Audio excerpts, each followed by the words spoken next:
Welcome back. The Fijian government reiterates that Maneuver Reef is within Fiji's territorial waters, and any challenge to this widely accepted Fijian territorial maritime boundary must be directed to the United Nations Dispute Resolution Mechanism in the International Tribunal on the Law of the Sea. The Maneuver Reef falls within the legal and internationally recognized border of Fiji. That fact has been endorsed through acquiescence by all Pacific Island countries over the years through acceptance of regional maritime maps issued by regional organizations like SOPAC, the Secretariat of the Pacific Community, the Forum Fisheries Agency, and the Pacific Islands Forum. To this day, Fiji's International Boundaries and Exclusive Economic Zone, or EEZ, has not changed from the one registered with the United Nations 3 decades ago. Any attempt to dispute this must be directed to the relevant international and legal bodies. The government of Fiji wishes to advise that it will meet with any claimant to any of its maritime boundaries to amicably solve any dispute, failing which it will pursue all legal actions available under the United Nations legal framework. The Water Authority of Fiji is advising members of the public living in the Greater Suva area that water supply will be disrupted from this evening until mid-Thursday evening, the 16th of June. Beginning from 8 p.m. to 12 midnight, the Water Authority engineers will carry out emergency connections at the Tamawo Water Treatment Plant, which requires the shutting down of the raw water main, supplying water from the catchments to the plant for treatment. As such, supply will be disrupted from tonight to midnight, and customers living in the areas that water is supplied from the Tamawo Treatment Water Plant will be affected. Actually, we've identified that there's a need for a urgent shutdown this evening. It's an emergency shutdown, and it's just so that we can attend, our engineers can attend to some mechanical work that they need to do at the Tamawo Treatment Plant. This is all part of our refurbishment works, although the rehabilitation is, practically ended by now. But of course, there's some things that we need to tweak and iron out just to make sure that, the supply is consistent and we have everything running as we expected, as we forecasted in terms of the rehabilitation work. So we've identified that there's a need for us to do a little mechanical work this evening. So we're advising members of the public, all our customers, that the shutdown will be from 8 p.m. tonight till 12 midnight. But of course, when we do a shutdown and the system is not in use, it needs some time to recover. So the recovery period we hope will take from midnight to around 6 o'clock in the morning. So when things pick up at 6 a.m., that supply would have been fully restored. Supply is expected to be restored after 24 hours, and water tanks will be available to cut water to certain areas. There'll only be certain parts of Suva that will be affected. This is the areas that are supplied from our Tamawo Treatment Plant. So you've got, the areas at Makawan Street, Namandi, Lower Rag. We also got Upper Rag and Vunakethe Road. These are some of the areas. Samambula North and South, Bureta Street, Lakemba Road, Ratusukuna Road, and areas, that's linked to Ratusukuna Road, Turak areas, Waimanu Road, and Rewanga, Lami Delainabesi, and Wesari, and the areas around Tongalevu. These are the areas that are going to be affected this evening.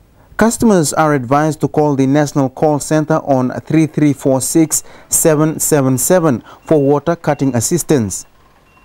Meanwhile, residents living in the village of Mbua in Vanua Levu are also experiencing supply disruptions from this morning after the generator developed mechanical problems yesterday. We've had the team from Lambasa go and check out the generator. They've had to go and do the repairs in Lambasa, which we hope to get the pump back to Mbua this afternoon, and possibly we should have supply restored to the people there tomorrow. Yeah. During this period, we do advise the people around that area, whatever water they have stored it, or of course they can contact our office there so that we can assist them in any way possible. The introduction of new pests and diseases into Fiji can wipe out our agriculture sector, which then has major bearings on our local food and work security. This is a major task of the Biosecurity Authority of Fiji that they ensure will not happen in Fiji. The Biosecurity Authority of Fiji Chief Executive Elvis Silvestrini says Fiji needs to have a robust biosecurity system to protect our environment and our biodiversity because there is an intricate dependency on each which has major bearings on Fiji, her people and the economy. The economic consequences of failing to protect Fiji's fragile ecosystem is integral as it could affect our employment opportunities, our humanity and also our traditional lifestyle which is highly treasured. With the increase in trade and travel, it has challenged the Fiji Quarantine and Inspection Division systems to be very cautious with the importation of commercial and personal goods from overseas, which can be an unintentional mode of a new pest arriving into the country. BEF CEO Elvis Silvestrini said most people always think of biosecurity as being custodians of Fiji's borders. However, he says their work involves a much larger scale of keeping Fiji safe from pests and diseases which can affect our fragile ecosystem. Things such as perceiving the risks offshore, so looking at when someone wants to bring something into Fiji, what is the risk of bringing that into Fiji, where is it coming from, what pest and disease status does that country that it's coming from have, and how does that relate to Fiji, and what is the risk of bringing it in. So there's a lot of science that goes into that, and that's pre-border operations. Post-border operations is when the items or deliveries are actually already in Fiji, so there's a lot of monitoring and surveillance of our pests and diseases that goes on here, so things that are already endemic in Fiji, things that are already here that we need to contain, and just monitoring of that as well, and giving confidence to our trading partners that we're continuing to do that. Silvestrini said as newly established authority, they have their work cut out for them in terms of continuously keeping abreast with means of keeping Fiji safe. He says establishing a good relationship with our trading partners and stakeholders in Fiji and the region is of vital importance because we all lack resources in the region. We have a very good relationship with our trading partners and they're assisting us.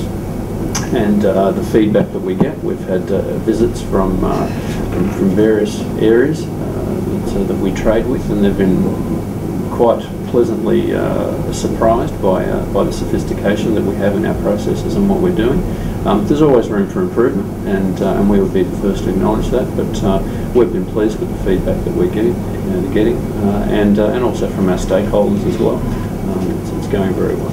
Stay with us. The National Fire Authority urges fire safety after another family loses their home, and biosecurity awareness important for protecting our borders from pests and diseases.